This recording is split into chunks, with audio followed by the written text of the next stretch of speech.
And what is the significance of Serpent Mound? Well, Serpent, the first and foremost thing is it's an incredible, beautiful, amazing site, which everybody who can get to Ohio should go and see. It's just a most incredible place. But secondly, there are indications that it's much older than it's supposed to be, and that has particularly to do with the way that the jaws of the serpent line up to the setting sun, and because the changing positions of the sunset due to changes in the Earth's motion. So this is it here? That's it there. We're looking at that's the head of the serpent, and it's looking straight at the setting sun. And this alignment was perfect about 12,500 years ago. It's slightly off today, and that's because of changes in the rising point of the sun over thousands and thousands of years.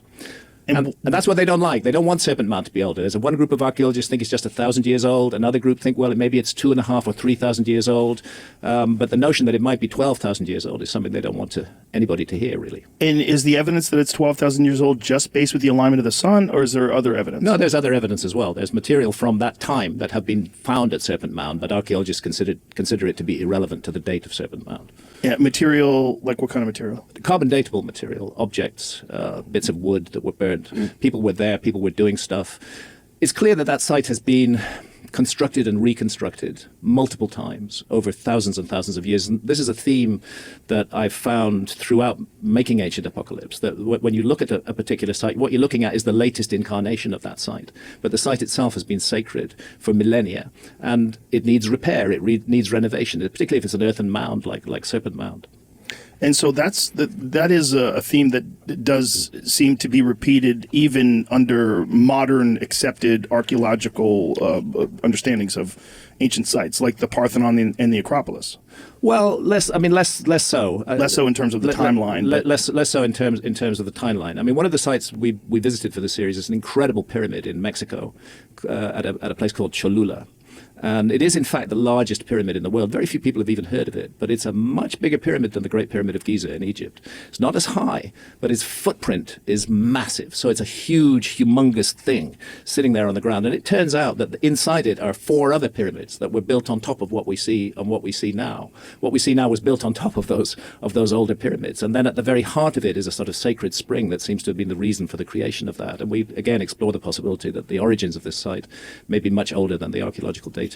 I had an impression. I call it an impression. I was looking at an underfit river. You know what that is? No. It was a little different back in 1969, but Eden Prairie was a location of an airport. Let me put this onto terrain. So this is the Minnesota River Valley.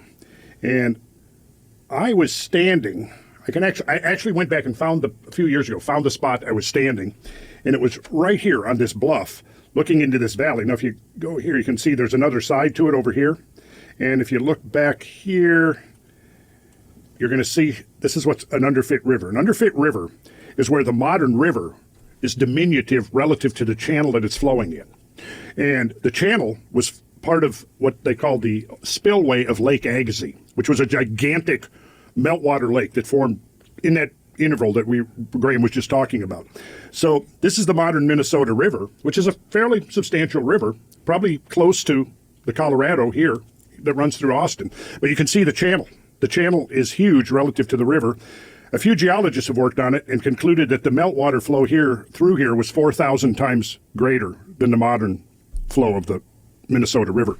So anyways, I was standing here looking out into this, and what I saw was the modern river entrenched within a couple of banks, and then I'm looking at this huge channel, and I just had this impression that, was this a huge river channel?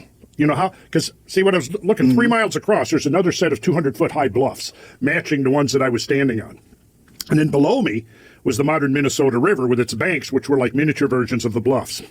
Now, it was a full decade before I actually came back to the idea as I was beginning to learn more about catastrophism, which was still very much in the seminal stages back in the 70s.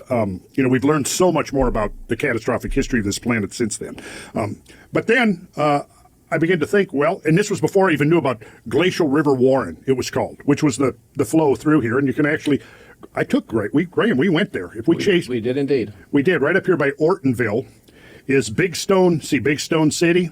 So this is the southern outlet of Lake Agassiz. And this was one of the many outburst floods of gigantic flows of meltwater coming off the ice sheet. Big Stone City. Now, when you look at names of lakes and towns and places, oftentimes there's clues, like Big Stone City and Big Stone Lake. If you go there, there's big stones laying all over the landscape that were flushed out in this catastrophic draining of Lake Agassiz. Because these drainings would have involved not just water, but icebergs. Yes. Turbulent flows of water filled with icebergs the size of oil tankers. And inside those icebergs, locked up, are huge chunks of rock. And eventually the iceberg melts and it releases the rock, and that's how you get the big stone. Yeah. And then the last place we went, Graham, was the potholes at St. Croix Falls. I'll zoom in here. And this is an interesting place. There's a constriction in the bedrock. This is hard basalt bedrock. And when you have water flow coming along, it's got a conservation of volume, so that if you have a narrow part of the channel, the water coming in as it's going into that constricted channel speeds up. Because if you take measure of the water flow at any 2 points along the channel, it's going to be the same. Whether it's a wide channel with shallower water moving slower or a narrower channel with deeper water moving faster, the discharge through that channel is going to be the same. Well, what happens is if it comes into a constriction, it has to speed up then. When it speeds up, it becomes more erosive. And that's exactly what happened right here at Taylor's Falls. And right here at Interstate Park is a series of gigantic potholes. Now, these potholes are evidence of intense turbulence within swiftly moving deep water. In a minute here, I'll pull up. I've got a great shot. When Graham and I were there, I was in the bottom of one of these potholes, and Graham is peering over the rim. And it's a great shot because you can really get the sense of the scale. I'll pull it up here in a second. But if we go, where did this water come from? This water came from right up here, Lake Nipigon. That was the source of this water.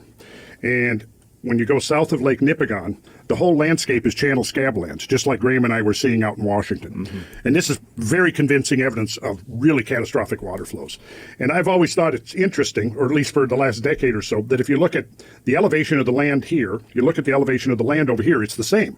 But if you go in the middle here, it's 500 to 1,000 feet lower.